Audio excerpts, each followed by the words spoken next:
আপুনিতো ইউপিআইৰ বিষয়ে জানে, যাক আমি ইউনিফাইড পেমেণ্ট ইণ্টাৰফেচ বুলি কওঁ। 1 মিনিটতকৈ কম সময়ৰ ভিতৰত মানুহে তেওঁলোকৰ বেংক একাউণ্টৰ সৈতে লিংক কৰা UPI এপ ব্যৱহাৰ কৰি যিকোনো লোকৰ বেংক একাউণ্টলৈ ধন প্ৰেৰণ কৰিব পাৰে। ইয়াৰে কিছুমান এপ হৈছে Googlepay, Phonepe, Mobiquick, Paytm ইত্যাদি।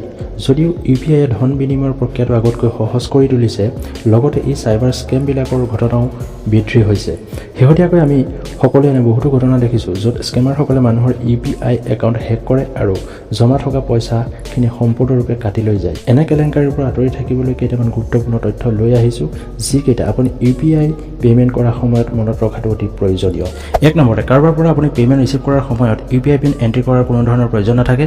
মানে আপোনাক যদি কোনোবাই ফোনত কয় যে আপুনি এটা লটাৰী জিকিছে আৰু পইচাখিনি ৰিচিভ কৰিবলৈ আপোনাৰ UPI এপত গৈ আপুনি UPI পিনটো এণ্ট্ৰি কৰিব লাগিব, তেনে ক্ষেত্ৰত আপুনি ভুলতে UPI পিনৰ এণ্ট্ৰি নকৰিব, কাৰণ পইচা ট্ৰেন্সফাৰ কৰিবলৈহে UPI পিনৰ ব্যৱহাৰ হয়, পইচা ৰিচিভ কৰিবলৈ UPI পিনৰ ব্যৱহাৰ নহয়।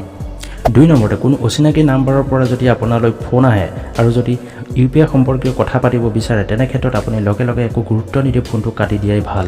3 নম্বৰতে, আপোনাৰ UPI পিন কেতিয়াও কাৰো লগত শ্বেয়াৰ কৰিব নালাগে, কাৰণ আপোনাৰ ফোনটো যদি হেৰাই যায় বা লগৰ বন্ধুবিলাকে যদি আপোনাৰ UPI পিনটো জানে, তেনে ক্ষেত্ৰত সহজভাৱে আপোনাৰ একাউণ্টৰ পৰা পইচা ট্ৰেন্সফাৰ কৰি ল'ব পাৰে। সেয়েহে UPI পিনটো ব্যক্তিগত হিচাপে ৰখাটো অতি দৰকাৰ। 4 নম্বৰতে, আপুনি এপ লকৰ ব্যৱহাৰ কৰাটো অতি প্ৰয়োজনীয়। স্ক্ৰীন লকটো থাকেই, তাৰোপৰি এপ লকৰ সহায়ত আপোনাৰ UPI এপ্লিকেশ্যনবিলাক লক কৰি ৰাখিব লাগে। 5 নম্বৰতে, এটাতকৈ অধিক UPI এপৰ ব্যৱহাৰ কৰিব নালাগে। আপোনাৰ ফোনত ইনষ্টল কৰা বেছিভাগ UPI এপৰ মাজত আপোনাৰ কনফিউজন হ'ব পাৰে, আৰু কনফিউজন থাকিলে অকস্মাত ভুল হৈ যায়।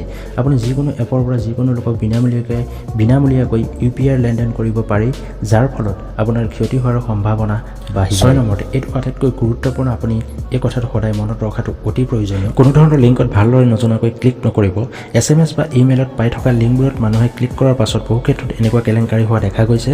আপুনি লক্ষ্য কৰিবচোন, কেতিয়াবা আপুনি এনেকুৱা এপ বা এনেকুৱা লিংকবোৰত ক্লিক কৰিলে প্ৰায় পাৰ্মিশ্যন বিচাৰে আৰু আপুনি একো নপঢ়াকৈ এলাউ কৰি দিয়ে। গতিকে এনে ক্ষেত্ৰত কেতিয়াও ভালদৰে নপঢ়াকৈ, ভালদৰে নুবুজাকৈ আপুনি পাৰ্মিশ্যনবিলাকত এলাউ নকৰিব।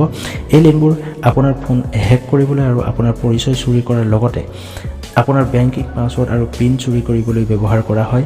যদি আপুনি কেতিয়াবা এনে লিংক পায়, ভালদৰে চাই বুজিহে ক্লিক কৰিব। আশা কৰিছোঁ আপোনালোকে ভিডিঅ'টোৰ পৰা অলপ হ'লেও উপকৃত হ'ল, আৰু মোৰ ফালৰ পৰা যদি কিবা মিছ হৈছে আপোনালোকে কমেণ্ট বক্সত জনাব পাৰে। ভিডিঅ'টো চাই যদি ভাল পালে এটা লাইক কৰিব, লগতে চেনেলটো ছাবস্ক্ৰাইব কৰি ৰাখিব, যাতে এনেকুৱা ধৰণৰ ইনফৰ্মেটিভ ভিডিঅ'বিলাক আপোনাৰ পৰা মিছ নহয়। ধন্যবাদ।